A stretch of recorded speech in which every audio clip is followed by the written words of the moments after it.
Mən səni xoşbəxt elədim, sənsə mənə yaşatmısan ayrılığı. Canımı verərdim yolunda, budurmu de sevgimizin qarşılığı. Sonraki peşmançılığın faydası yoxdur mənim üçün, daha get. Qarğış eyləmirəm sənə, bircə səni tapşırıram Allaha get. Darıxdığım günlərimdə səndən ötürü gecələr ağlamağıma heyif. Səni kimi etibarsıza, vəfasıza könül bağlamağıma heyif. Gecələrimi, yuxularımı, günlərimi haram elədin, haram elədin.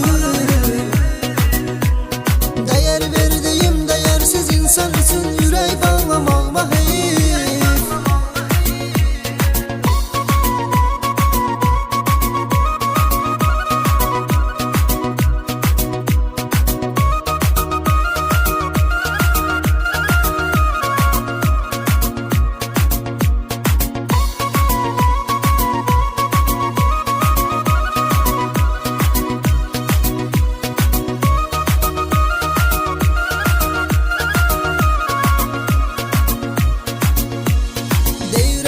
Günahı nedir, verdiğin her dertleri yalnız daşıyır.